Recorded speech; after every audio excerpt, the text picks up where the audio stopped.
circumstances for their unhappiness. They say, someone close to me is sick, and that makes me unhappy.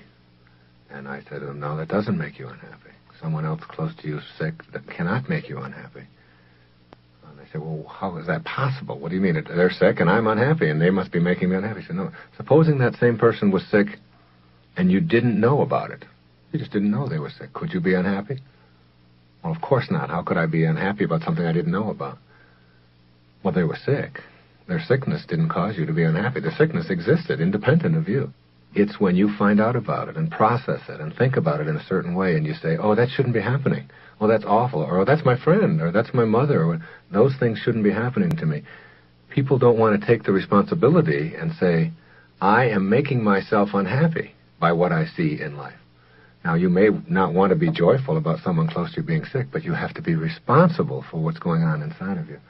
My job was to teach people how to find methods to be able to manage their emotions more effectively.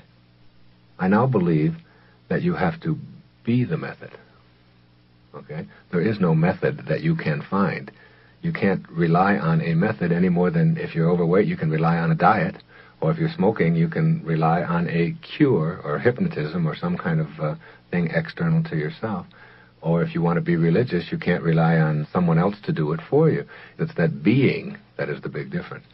So that I began to see that managing one's own emotions was just a small part of the way. And the next step was in teaching people how to avoid being victimized by other people and other events and other institutions on the basis of you being more in control of your own emotions, that there are still a lot of people and things and events and so on that will try to control you, right? That will try to victimize you. There will be efforts by many, many people, your spouse, your children, your boss, the people in the neighborhood, your friends, all people out there who, even though you're managing your own emotions, are still trying very hard to get you to be what they want you to be, or trying to tell you how you should lead your life. There will be fewer victims in life when people are unwilling to play victim. That you get treated in life the way you teach people to treat you. Again, responsibility for how you get treated in life has to go back to you.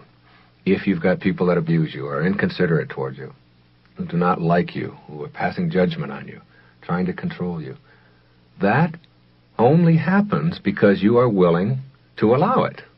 Not because the world is full of bad people. There's not any bad people out there in the world. I've heard it said that there's only 7 or 8 really bad people in the world. Of course, they move around a lot.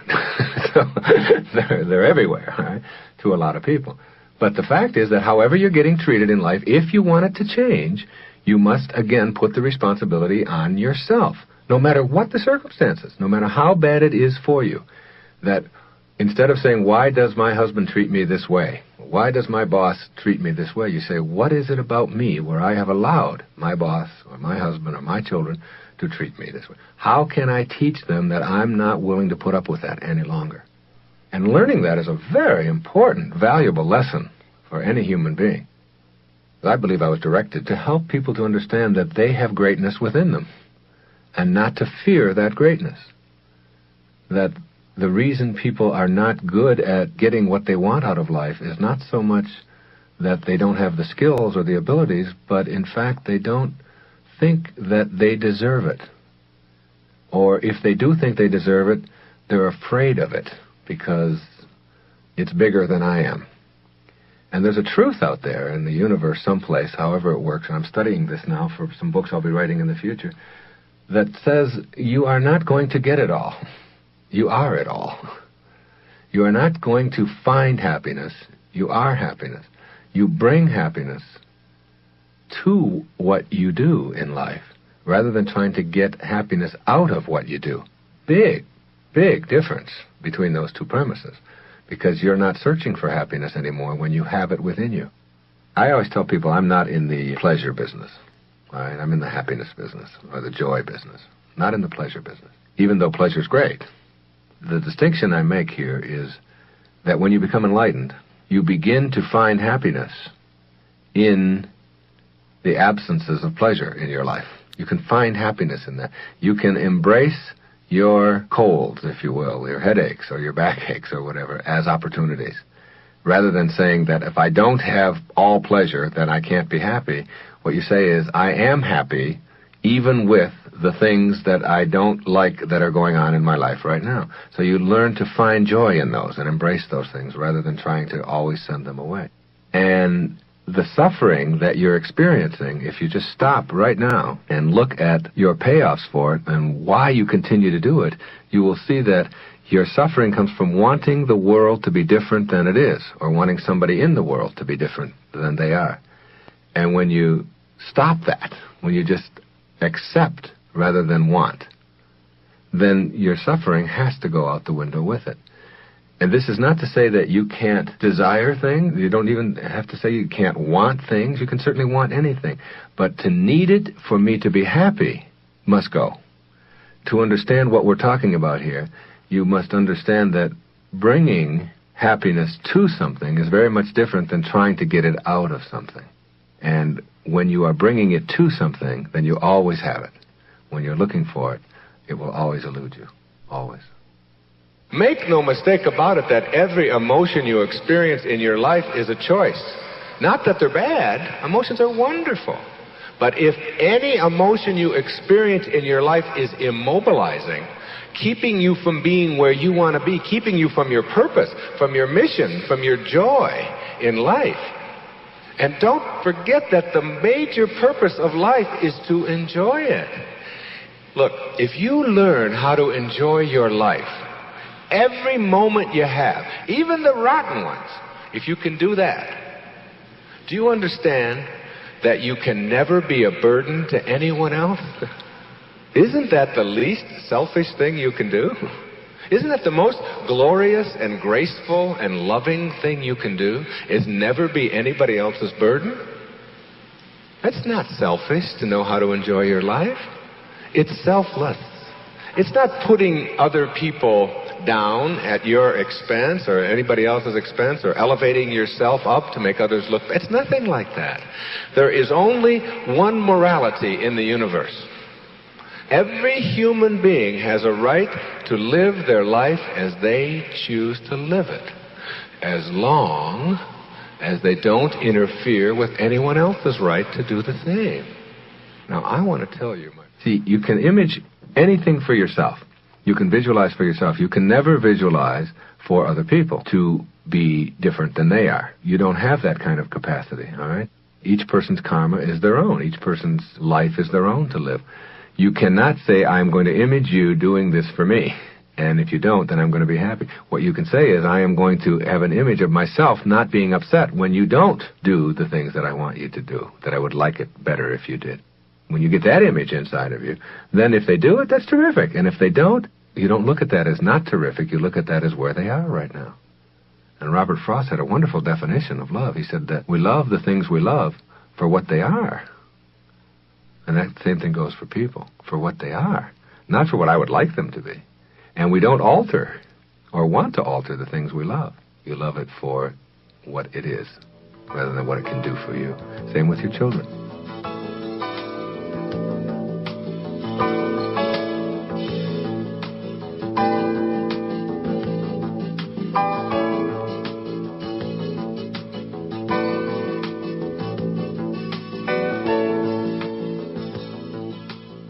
I have spent the last 10 months of my life almost exclusively in working on a book that will be out in the fall called What Do You Really Want for Your Children?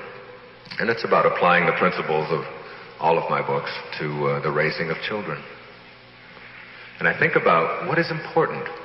What is it that we want for our children? One of the things that I want for my children, for all the children of our world, which I think of them all as mine, I think we're all one, we're all in this thing together, is for them to grow up believing that they have a choice. You know, I have 5 children, and it's rare to see my children fight. They haven't been grown up on fighting. They have never had fighting reinforced as something that is only normal and kids only fight. They've always had a kind of a belief system that it's not normal to fight and be angry and to hate each other, and that those impulses are things that we can learn to tame and not have, because fighting and anguish and pain and despair are things that bring us down and kind of destroy our lives. My children have grown up with the different attitudes about almost everything. But one of the things they are is full of love. When my daughter was in the 2nd grade, she came home and she said, "Billy doesn't like me. Billy doesn't like me." She was all upset about that. I said, "I understand that. This is Billy's day. It's one of the things Billy does on Tuesdays. Do you like you?" "Oh, yeah, of course I like me." I said, "Well, that's all you've got." She'd go away, and she was used to her daddy talking to her weird like this. So many other daddies and mommies in the neighborhood say, "Oh, my goodness, what can we do to get Billy to like you? Let's see, maybe we'll give him some money. You know, maybe we'll let him play with your sandbox, or maybe we'll do whatever we can." You see, even at 2, a child doesn't have to learn that Billy's behavior toward her ought to be anything that brings her down. Do you understand that every moment in your life that you spend upset, despaired, anguished, angry, hurt because of the behavior of anybody else in your life is a moment in which you have given up control of your life? Is a moment in which you have said to the people in your world, "What you think of me is more important than what I think of myself. And so I will do whatever I have to do to get you to like me." Instead of, I will fill myself with love, and I will send that out into the world. And those that accept it, that's wonderful. And those that don't, that just happens to be where they are now. There is a karma to this planet that I'm only beginning to understand. But one thing I know is that when I put responsibility on me for my suffering, for my pain, for my difficulty, and when I send out love as my reaction to anybody else's anguish, that I get it back. And one of the nicest things about the universe is that it pays the highest interest rate of any bank on our planet. The universe gives 20 to 25% interest. If you send out $1,000 worth of love, you get back about $1,300 every time. You get your 1,000 back just to prove that what goes around comes around. And then you get a bonus. And the bonus is there just to remind you, this is the way to behave toward everyone. When you give something out into the universe, you get it back. In the simplest form, if somebody's walking down the street with a scowl on their face and you say, "Good morning, how are you this morning? Here's a newspaper for you," or whatever it is, and you just say something pleasant and loving and nice, you will see something pleasant and nice come back to you most of the time. If you don't, then that's a test. That's not a, "See, I told you it's not right." That's just your test. Most of the time, it will come back to you. A smile, you'll see, and you will feel better. Now, in the simplest form, that's what it is. That even applies to financial things. I remember a few years ago, my secretary was just all concerned about her income taxes. And she owed $500 more on her taxes, and it was the 14th of April. And she didn't know what she was going to do, and she didn't want to have to take out a loan and all of this. And I said, "Look, you've done so many great things for me this year. Here's $500. I'll just pay those taxes. I don't have any problem with it. I'll pay it. It won't affect me one way or the other." It wasn't really any great big gesture or magnanimous thing for me to do. It was just what seemed to be the right thing to do. The next day, in the mail, comes a check for $570 from Greece for an article that I had written for Family Circle magazine like 5 years before. It had been held up in some transaction in Greece, and there it was. The $500 back, plus $70 as a bonus. That principle applies all the time for me in my life, I have found. And I didn't know that 10 years ago. I didn't know that if you give it away, it's like it's that circuitous nature of how each cell works. Remember the electrons that are circling around? They all just keep coming back. Everything just keeps coming back. And it works. And we are, when you think of an endless universe, we're still just tiny little cells. The same principle is working. But getting people who have been conditioned to believe that it's the bottom line and it's profits, and if I don't see it, then I don't believe it, and so in this technological, externally oriented, fast-paced kind of hectic society that we have created, we tend to forget some basic human principles. I tell people over and over again, your opinions are trivial. The opinions that you have about all the things and all the most profound problems in the world are essentially trivial, and they make almost no difference what your opinion is. It's your commitment to it that really makes all the difference in the world. If you're opposed to starvation and are doing nothing about it, then you're part of the problem. You're not part of the solution at all. You're part of the problem. You're one more indifferent person who feels strongly but doesn't do anything, doesn't act on your beliefs. So the beliefs are important, but if they're not followed through by commitment, they just don't mean anything. And you take the most profound problem in the world and understand that you're trivializing it by having an opinion about it. And you take the tiniest, most insignificant problem in the world, and if you have a commitment to doing something about it, that's the most profound thing you can do. And raising my children, what I have tried to do is to teach them to back up what it is they say. Don't just tell me what your opinions are about it. What are you doing? You have thoughts that you create. Then you have emotions that come from those thoughts. That's how our system works. And then you have behavior that comes from our feelings. And you don't bypass.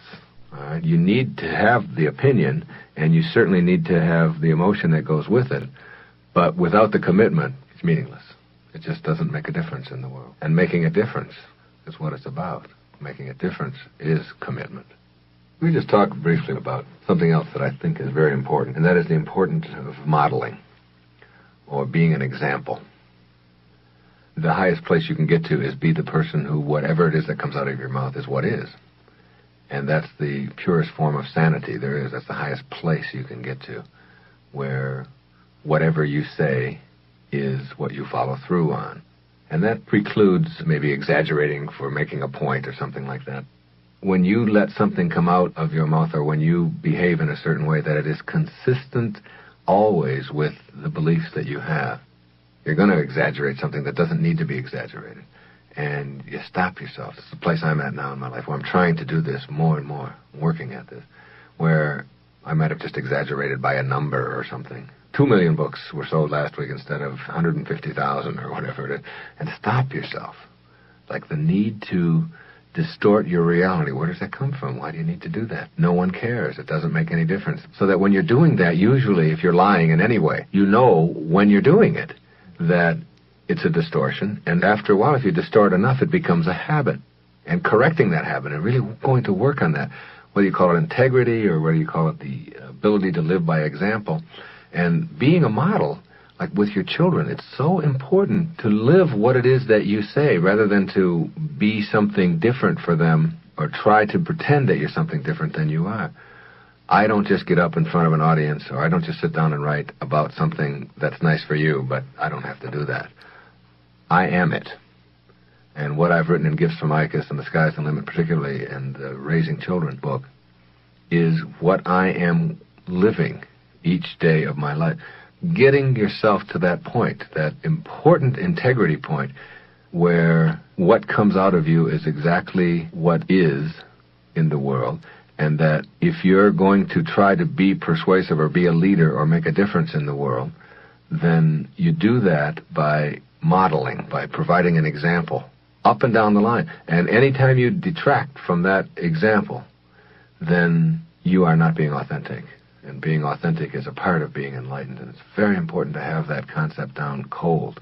You can't be cheating on your income tax and punishing your children for being dishonest and be an authentic, enlightened person at the same time. You can't be blowing cigarettes in their face and telling them about the evils of addiction and be an enlightened, authentic person. You can't be out of shape and slobby and living a flabby lifestyle and tell your children about the importance of nutrition and be authentic and be an enlightened person. And you can't expect anybody that you work with in any business capacity to want to listen to what you say if what you say is different than